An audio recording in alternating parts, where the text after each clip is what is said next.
একদিন তোমারি নাম মসজিদে হবে এলান, একদিন তোমারি নাম মসজিদে হবে এলান। তৈরি থেকো তৈরি রেখো খবরের মাল সামান, একদিন তোমারি নাম মসজিদে হবে এলান, একদিন তোমারি নাম মসজিদে হবে। হয়তো জান্নাতের বাগান সমূহের একটি বাগান হবে, নতুবা জাহান্নামের গর্ত থেকে একটি গর্ত হবে। মুসলমান ভাই, ওই কবরটা যদি আমাদের জাহান্নামের গর্ত হয় আমাদের কোনো উপায় নাই। কঠিন কিয়ামতের দিন, মুসিবতের সময়, যেদিন সূর্যটা মাথার অর্ধহাত উপরে চলে আসবে, মাথার চাঁদি টাস করে ফেটে যাবে, মানুষের ঘামের ভিতর মানুষ হাবুডুবু করবে, মাথার মগজগুলি উতলিয়ে গাল বেয়ে বেয়ে পড়তে থাকবে, ঘামের ভিতর মানুষ সাঁতার কাটবে। ওই কঠিন কিয়ামতের দিন, মুসিবতের সময়, যেদিন সন্তান পিতামাতাকে চিনবে না, পিতামাতা সন্তানকে চিনবে না, স্বামী স্ত্রীকে চিনবে না, স্ত্রী স্বামীকে চিনবে না, ওই কঠিন কিয়ামতের দিন, মুসিবতের সময় আমাদের যদি আমলের বাতি যদি প্রজ্বলিত না থাকে, আমলের যদি বাতি নিভে যায়, আমাদের জাহান্নাম ছাড়া কোনো উপায় নাই। বলেন, আমার দুশমনের নিকট যাও এবং তার রূহ বের করে আনো। দুনিয়াতে তাকে আমি অনেক নাজ নিয়ামত দিয়েছি, কিন্তু আমার নাফরমান বান্দা আমার নাফরমানি থেকে বিরত থাকে নাই, সুতরাং তাকে ধরে আনো, তার রূহটা নিয়ে আসো, এখন আমি তাকে আযাবের মধ্যে গ্রেফতার করব। জোরে বলেন নাউযুবিল্লাহ। মুসলমান ভাই, মালাকুল মউত ফেরেশতা আজরাইল আলাইহিস সালাতু ওয়াস সালাম 12 চক্ষু বিশিষ্ট রূপে ভয়ঙ্কর রূপ ধারণ করবে। জাহান্নামের প্রজ্বলিত আগুনের দ্বারা তৈরি কাঁটাযুক্ত লোহার গর্জ, লোহার হাতুড়ি নিয়ে উপস্থিত হবে, সাথে 500 জন ফেরেশতা থাকবে। 500 জন ফেরেশতার সবার হাতে লোহার গর্জ থাকবে। বলেন নাউযুবিল্লাহ। এই লোহার গর্জ দিয়ে বদকার বান্দার পা থেকে পিটানো শুরু করবে, পা থেকে পিটাতে পিটাতে হাঁটু পর্যন্ত নিয়ে আসবে, হাঁটু থেকে আবার পিটানো শুরু করবে, হাঁটু থেকে পিটাতে পিটাতে থুতনি পর্যন্ত নিয়ে আসে থামবে। থুতনির এখানে এসে জাহান্নামের প্রজ্বলিত আগুনের তৈরি লোহার আঙ্গার বদকারের থুতনির নিচে রাখবে এবং মালাকুল মউত ফেরেশতা বলতে থাকবে, হে অভিশপ্ত রূহ বের হও এবং জাহান্নামের দিকে চলো। মুসলমান ভাই, এই বদকার বান্দাকে যখন কবরস্থানে রাখা হবে, সঙ্গে সঙ্গে 2 জন ফেরেশতা উপস্থিত হবে, যাদের চক্ষু বিজলির মতো চমকাতে থাকবে। আওয়াজটা হবে ভয়ঙ্কর আওয়াজ, মেঘের মতো গর্জন আওয়াজ থেকে বের হবে। ফেরেশতারা ডাক দিয়ে বলবে, হে মুর্দার জাগো। মুর্দা যখন জাগ্রত হবে, মুর্দারের মাথা থেকে পা পর্যন্ত সমস্ত কাপড়ের কাপড় খুলে পড়ে যাবে। মুর্দারকে জিজ্ঞেস করবে, মান রব্বুকা, তোমার রবকে, ওমা দীনুকা, তোমার দিন কি, ওমান নবিয়ুকা, তোমার নবী কে। মুসলমান ভাই, এই বদকার বান্দা যখন ফেরেশতাদের দেখবে, সুতরাং তার যা কিছু জানা ছিল এই ভয়ঙ্কর আকৃতি থেকে সব কিছু ভুলে যাবে, ঠিক কিনা? যদিও তার ইলম ছিল, কিন্তু ইলম অনুযায়ী তার আমল ছিল না, ইলমের তার ইয়াকিন ছিল না, সুতরাং সে সব কিছু ভুলে যাবে। দুনিয়ার জমিনে সে রবকে চিনত না, রবের পরিচয় জানতো না, নবীর নুরানি তরিকায় চলতো না, সেদিন কোনো কিছুই জবাব দিতে পারবে না। সেদিন তার মুখ দিয়ে শুধু একটা শব্দই বের হবে, হা হা লাদরি, হা হা লাদরি, আফসোস আজকে আমি কিছুই বলতে পারবো না। মুসলমান ভাই, আল্লাহ রাব্বুল আলামিন তখন গায়েব থেকে আওয়াজ দিবেন, আমার বৎকার বান্দা মিথ্যা বলে, হে ফেরেশতার দল, আমার বান্দাকে জাহান্নামের পোশাক পরিধান করাও, জাহান্নামের বিছানা তার জন্য বিছিয়ে দাও, এবং জাহান্নাম থেকে একটা রাস্তা তার কবর পর্যন্ত সংযোগ করে দাও। আওয়াজ দিয়ে বলেন নাউযুবিল্লাহ। এই জন্য আমার রাসূল হাদিসে পাকে ইরশাদ করেন, আল কবরু রাউযাতুম মিন রিয়াজিল জান্নাহ আও হুফরাতুম মিন হুফারিন নার। কবর হয়তো জান্নাতের বাগান সমূহের একটি বাগান হবে, নতুবা জাহান্নামের গর্ত থেকে একটি গর্ত হবে। মুসলমান ভাই, ওই কবরটা যদি আমাদের জাহান্নামের গর্ত হয়, আমাদের কোনো উপায় নাই। কঠিন কিয়ামতের দিন, মুসিবতের সময়, যেদিন সূর্যটা মাথার অর্ধহাত উপরে চলে আসবে, মাথার চাঁদি টাস করে ফেটে যাবে, মানুষের ঘামের ভিতর মানুষ হাবুডুবু করবে, মাথার মগজগুলি উতলিয়ে গাল বেয়ে বেয়ে পড়তে থাকবে, ঘামের ভিতর মানুষ সাঁতার কাটবে।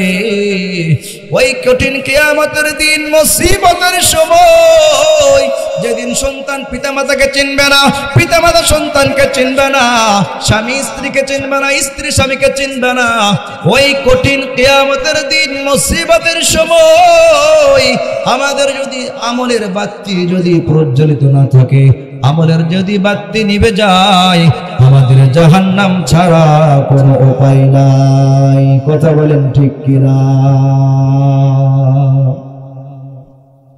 আমলের বাতি যদি নিভে যায়, তাহলে আমাদের কোনো উপায় আছে? তাহলে যেই কাজ করলে কবরে জিন্দেগি সুখময় হবে, শান্তিময় হবে, সেই কাজগুলো দুনিয়াতে করার দরকার আছে না নাই? জোরে বলেন আছে না নাই? সেই কাজগুলো করবো তো ইনশাআল্লাহ। 5 ওয়াক্ত নামাজ বা জামাত আদায় করবো তো ইনশাআল্লাহ। নবীর নুরানির সমস্ত সুন্নাহ আদায় করবো তো ইনশাআল্লাহ। মাথায় টুপি, মুখে দাড়ি, লম্বা জামা, এছাড়া যা যা সুন্নাত রয়েছে, আল্লাহ পাক সকল সুন্নাহ অনুযায়ী আমল করার তৌফিক দান করুন। সকলে বলি আমিন। একদিন তোমারি নাম মসজিদে হবে লাল, একদিন তোমারি নাম মসজিদে হবে লাল।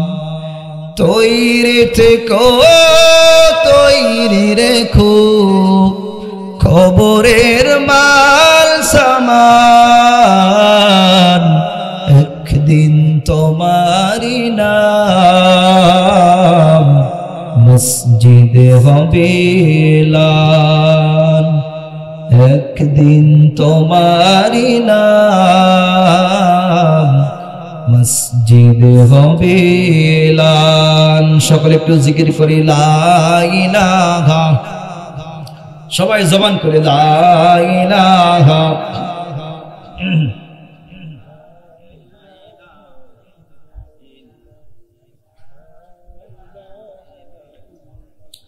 লা ইলাহা,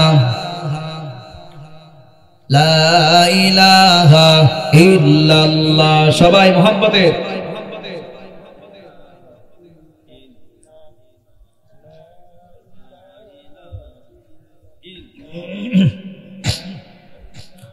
ألا يا ساكن القصر المعلى ستدفن عن قريب في التراب له ملك ينادي كل يوم لدون الموت يبنو للقراب قليل العمرنا في دار دنيا ثم رجعنا إلى بيت التراب لا إله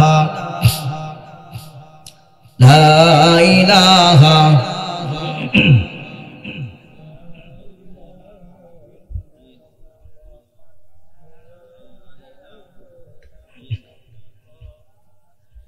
राजू भाई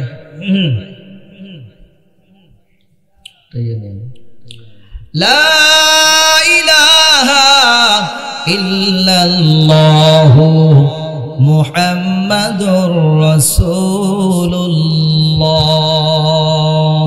सल्लल्लाहु अलैहि वसल्लम। আমরা এতক্ষণ শুনলাম বদকারের মৃত্যুর কি অবস্থা, এখন নেককারের মৃত্যুর কি অবস্থা হবে এটা জানা দরকার আছে না নাই?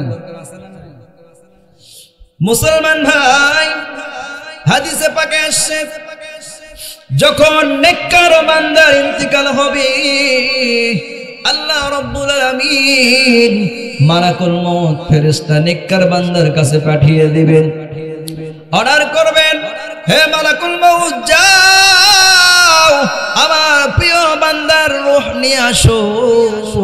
দুনিয়ার জমিনে তার যত পরীক্ষা ছিল সব পরীক্ষায় সে পাশ করেছে, আমি তাকে এখন শান্তিতে রাখতে চাই। মালাকুল মউত ফেরেশতা আজরাইল আলাইহিস সালাতু ওয়াস সালাম সহ 500 ফেরেশতা মারহাবা দিতে দিতে নেককার বান্দার কাছে উপস্থিত হয়। সমস্ত ফেরেশতাদের হাতে রায়হানের ফুলদানি থাকে এবং প্রত্যেক ফুলদানিতে 20 রকমের ফুল থাকে। সুবহানাল্লাহ। মুসলমান ভাই, মালাকুল মউত হযরত আজরাইল আলাইহিস সালাতু ওয়াস সালাম নেককার বান্দার মাথার নিকট এসে বসে, আর সমস্ত ফেরেশতারা আল্লাহর নেককার প্রিয় বান্দাদের চতুর্দিকে ঘিরে রাখে এবং তার সামনে জান্নাতের 8টা দরজা খোলা হয়, জান্নাতের সব নাজ নিয়ামত দেখানো হয়, আর জান্নাতের হুরেরা তার সামনে আনন্দ চিত্তে আনন্দ করতে থাকে এবং নাচতে থাকে। এমন নাজ নিয়ামত দেখে জান্নাতের হুর গেলাম দেখে আল্লাহর নেককার বান্দার রূহ খাঁচার ভিতর ছটফট করতে থাকে, তার দেহের ভিতর ছটফট করতে থাকে। খাঁচার ভিতর পাখি থাকলে যেমন বের হওয়ার জন্য ছটফট করে, ঠিক তেমনি ভাবে নেককার বান্দার রূহ তার দেহ থেকে বের হওয়ার জন্য ছটফট করতে থাকে। আল্লাহ রাব্বুল আলামিন সঙ্গে সঙ্গে তাকে সম্বোধন করে বলেন, ইয়া আইয়াতুহান নাফসুল মুতমাইন্নাহ ইরজিই ইলা রাব্বিকি রাদিয়াতাম মারদিয়াহ ফাদখুলি ফি ইবাদি ওয়াদখুলি জান্নতি। আল্লাহ রাব্বুল আলামিন বলেন, হে প্রশান্ত অন্তর, তুমি তোমার পালনকর্তার দিকে ফিরো সন্তুষ্ট এবং সন্তোষজনক ভাবে, এবং তুমি তার প্রিয় বান্দাদের অন্তর্ভুক্ত হয়ে যাও এবং তুমি জান্নাতে প্রবেশ করো। মুসলমান ভাই, যখন নেককার বান্দার ইন্তিকাল হয়, যখন তাকে কবরস্থানে রাখা হয়, সঙ্গে সঙ্গে 2 জন ফেরেশতা আসে, এরপরে জিজ্ঞেস করে, মান রব্বুকা ওয়া মা দীনুকা ওয়া মান নাবিয়ুকা, তোমার দিন কি, তোমার রব কে, তোমার নবী কে? আল্লাহর বান্দা যখন পরিপূর্ণ উত্তর দেয়, আল্লাহ রাব্বুল আলামিন গায়েব থেকে ঘোষণা করে, হে আমার ফেরেশতারা, আমার বান্দা সত্য বলেছে, সুতরাং তার জন্য জান্নাতের পোশাক পরিয়ে দাও, তার জন্য তার কবরকে জান্নাতের পোশাক, জান্নাতের বিছানা বিছিয়ে দাও, এবং তার জন্য জান্নাত থেকে কবর পর্যন্ত একটা রাস্তা তৈরি করে দাও। हकीकत से तू दुनिया बेखबर है, दुनिया की नुमाइश पर नजर है नमी गोयम के आज दुनिया जुदाबाश बहर कारे के बाशी बा खुदाबाश जिसते दुनिया आज खुदा गाफिल बुदान को माशो न करा हो फरजुंदुजा खराब लगे बाजान खराब लगे मदीना जाइते पारलाम ना मदीना देखते पारलाम ना मदीना जाइते पारलाम ना अच्छा इस्लामी संगीत बोलले कि আপনারা রাগ হবেন না आगामी काल तो এই সমালোচনা হবে না হুজুর না গজল বলেই না সময় নষ্ট করে দিল হ্যাঁ মদিনা যাইতে পারলাম না মদিনা দেখতে পারলাম না মদিনা যাইতে পারলাম না মদিনা নাম কত মধু